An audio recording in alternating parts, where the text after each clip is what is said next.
Hi, I'm Candice Malcolm, and this is the Candice Malcolm Show news update. Today is Thursday, February 19th, 2026, and these are the top headlines of the day.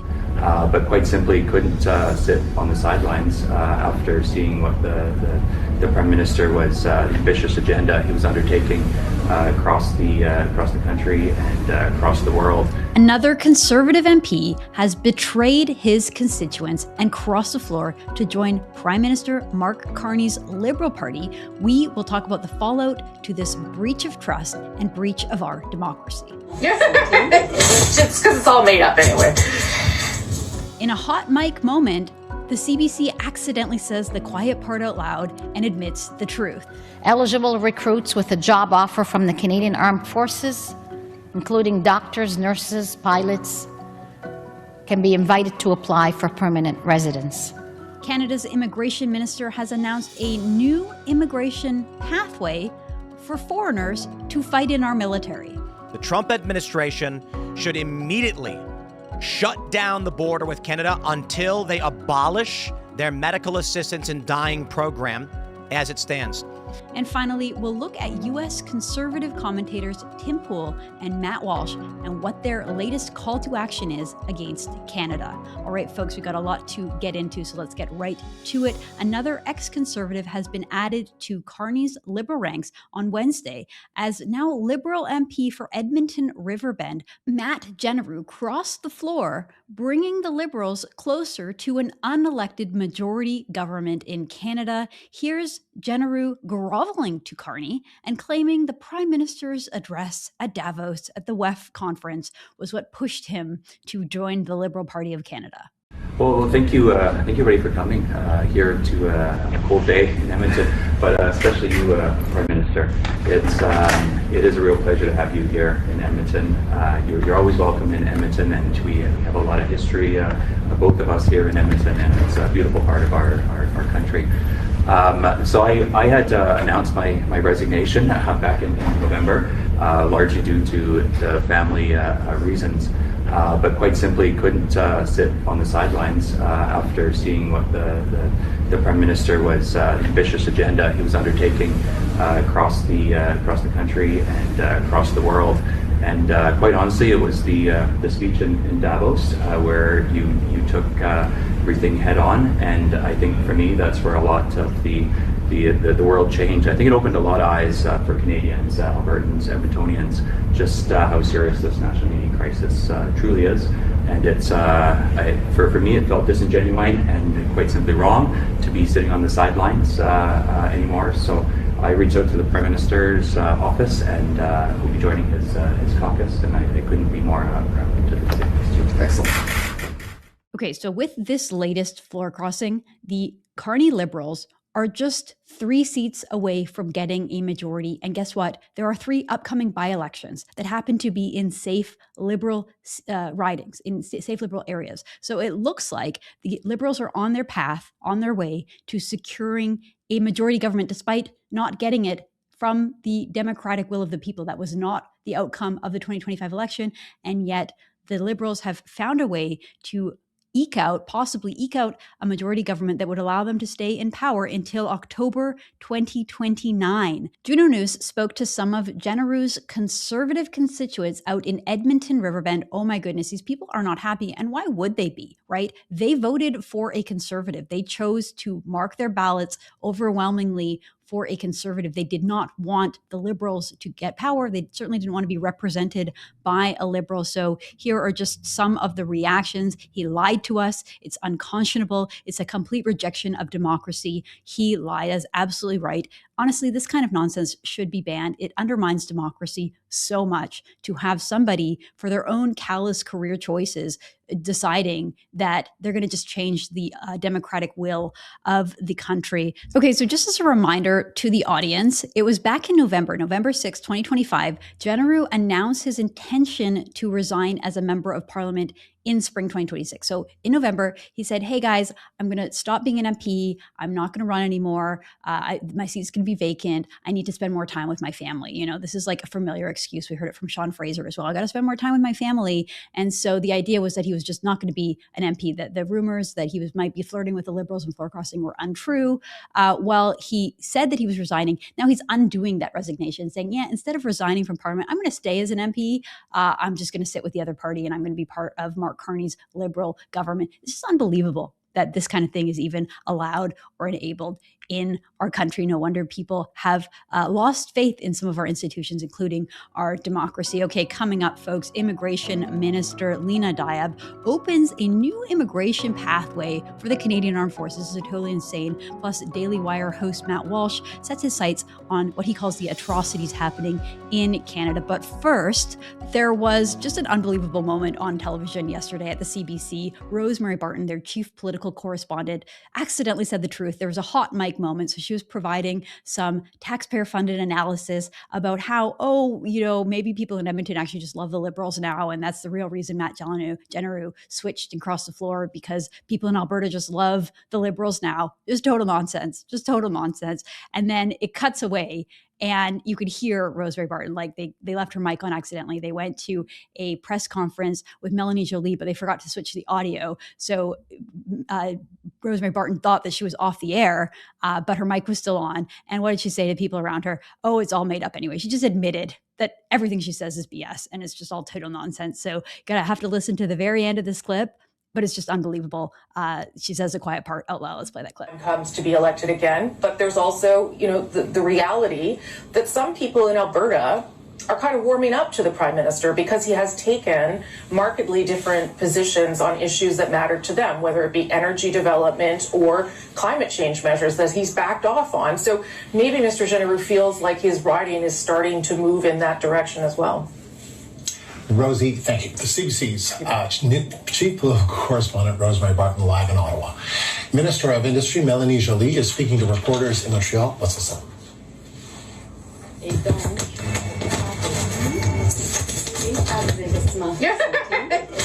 because it's all made up anyway.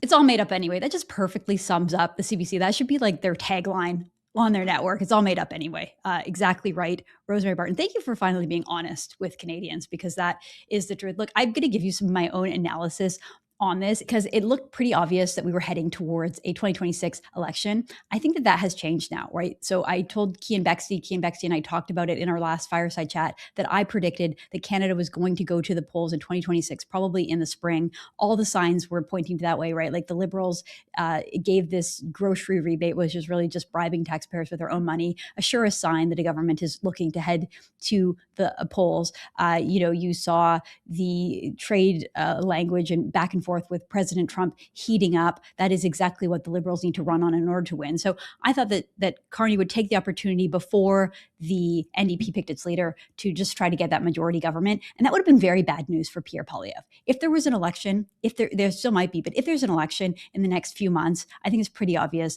that Pierre Poilievre will lose. He hasn't been able to distinguish himself enough from Mark Carney. Mark Carney has his number at this point. If Pierre Poilievre loses another election, his political career is over. He's done, right? And so Matt Jeneroux crossing the floor and giving Liberals a pathway to a majority, it's terrible for the country. I'll admit that. It's terrible for the country. But it gives the Conservatives time to regroup, time for Pierre Poilievre to find his stride, find a better line of attack against Mark Carney, and really grow into the role of Prime Minister in the eyes of Canadians. So I think Pierre Poilievre might have dodged a bullet. I don't think that Carney would be so silly as to force an election when he can actually get what he wants done with what he has. It's really undemocratic. Canadians hate this stuff, which again is good for the Conservatives, because they'll start to see the Liberals more how they are, which is just like totally callous, willing to do whatever it takes for power, willing to undermine all of our institutions, willing to lie to Canadians. All this stuff is true, and it will come out. And in the long run, they will be exposed for it. In the short run, we might have to endure another term of a Liberal government. All right, let's get back to the news. So the Carney Liberals will now be offering foreigners a permanent residency track if they're hired by the Canadian Armed Forces. So we now have to outsource our military. We need to grow our military. We need to be able to defend ourselves if we're going to become an anti-American country, which apparently is the direction we're heading under Mark Carney. But we don't have enough interest because our military is so woke, because of the garbage that they push, because they're obsessed with calling Canada a racist country and saying that we're built on systemic racism. So no one wants to join the military because it's so defeated and this mindset is so toxic. So we're just going to import our military. This is really unbelievable. Here is the announcement from Liberal Immigration Minister Lena Diab on Wednesday. And finally, we are creating a new category for skilled military recruits to attract highly skilled foreign military applicants. Eligible recruits with a job offer from the Canadian Armed Forces, including doctors, nurses, pilots, can be invited to apply for permanent residence. They will be subject to the same security and all military requirements. This new category will support our government's commitment to strengthen our armed forces, to defend our sovereignty, and to keep Canadians safe.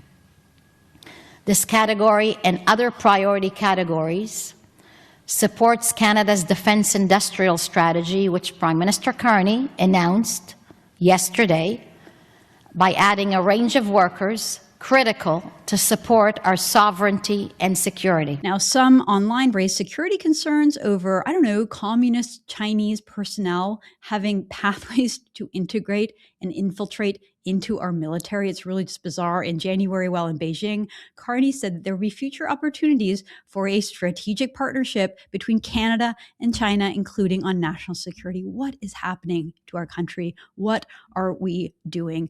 Here is what that sounded like with Carney. This sets the stage for these important discussions on a wide range of issues where we can be strategic partners, from energy to agriculture, to people ties, to multilateralism, to issues on security. Now, speaking at a press conference in Calgary, Alberta Premier Danielle Smith said that the current pace of population growth is unsustainable, is straining housing, healthcare, schools, and jobs. This is absolutely right. I'm so glad that we have really helped spark this conversation on how our immigration system is just heading in the wrong direction.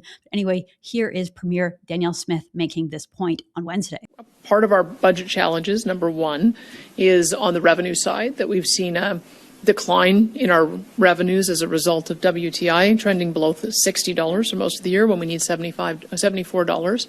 But at the same time, our expenses have been growing faster than our revenue growth.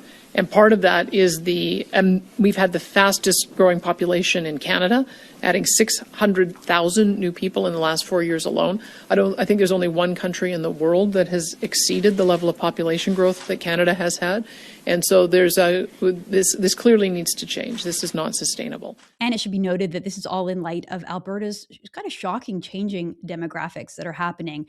There was a report earlier this week. They released the top baby names in Alberta. It's like a cute, great little tradition where you get to see what are the top trending baby names. A little shocking that Mohammed is the number one name. There's various spellings across different ways. When you add up all the different spellings of Mohammed, it is the number one baby name in Alberta. A little bit concerning there. Okay, folks, switching gears a little bit. Some of the biggest American political voices, including Matt Walsh and Tim Pool, have come out urging President Trump to take action against Canada after learning about the shocking news story, something that Juno News has been covering for a while, the state killing of a 26-year-old, a healthy 26-year-old Keanu Vafian, who had a history of seasonal depression and was losing his vision. So as Juno News reported in January, sadly, this man was killed by the government through our Despicable Maid program. This doctor who the mother of this boy, of this young man, called Dr. Death number 2, Dr. Eileen Weeb, approved her son's death based on mental illness, despite the family successfully stopping previous attempts to euthanize this young man because he had seasonal depression. It's so unbelievable what we do. So the UK's Daily Mail interviewed his parents again with an article coming out on Tuesday. That was going viral online. Matt Walsh and Tim Pool both reacted to it. So here is what Matt Walsh had to say. He said, "I'm not being at all ironic when I say there is a better argument for invading and overthrowing the Canadian regime than there is for invading and overthrowing anyone else. This is a country committing unspeakable atrocities right next door." Matt Walsh went on by saying, in Canada, they euthanize physically healthy young adults. They castrate and sterilize children. They burn down churches. They commit taxpayer-funded infanticide of fully developed infants in the womb. Why shouldn't we count them among the most evil regimes on the planet? Not a rhetorical question. So really, these are some of the issues that we talk about all the time here at Juno News. It is, I completely agree with Matt Walsh, and I think it's sad and pathetic that even our conservative party in this country won't touch most of these issues. They don't want anything to do with it. In fact, they'd rather just go along and vote in favor of Bill C-4, which banned, a gender-confused child from even talking to a therapist, as banned in Canada because of the Conservatives. Same thing with late-term abortions, with Pierre Poilievre endorsed that during the last election. So it's interesting to hear American conservatives jumping in on these issues. Thursday morning, Matt Walsh added that euthanasia is one of the leading causes of death in Canada. He said 5% of all deaths in the country are from doctor-assisted suicide. And many of them are not even terminally ill. People get sick or depressed, and Canada just puts them down like stray dogs. It's insane. It's pure evil. It gets even worse than that, Matt Walsh, because the numbers are really shocking. The people who use this program, who use MAID, it's almost universally what you'd call old stock Canadians or white Canadians. Like 95% of these deaths are against white Canadians. It's just really unspeakable and tragic. So Tim Pool, another conservative commentator with a huge audience down in the US, had this to say. This is probably one of the most shocking stories that has been developing over the past few years with no resolution in sight. And I'm going to start this video by saying the Trump administration should immediately shut down the border with Canada until they abolish their medical assistance in dying program as it stands. Now, I will admit, I don't know the full details of literally everything going on in Canada, but I will say this. If what we're reading is true and the stories that we're hearing are true, the Trump administration should immediately shut down trade with Canada and say, I mean, sanctions. The stories that we have been hearing, Canada is executing sick and depressed individuals, young people, a 26-year-old, euthanized by the Canadian government. I don't know why we're doing business with these people. This is evil. This is all true. And guys, it's really sad that we need American voices to amplify the truest and the sickest problems in our country when our political class remain just completely silent or actually in favor of some of these sick policies. All right, folks, that's all the time we have for today. We'll be back again tomorrow with all the news. Thank you so much for tuning in. I'm Candice Malcolm. This is Candice Malcolm Show News Update. Thank you and God bless.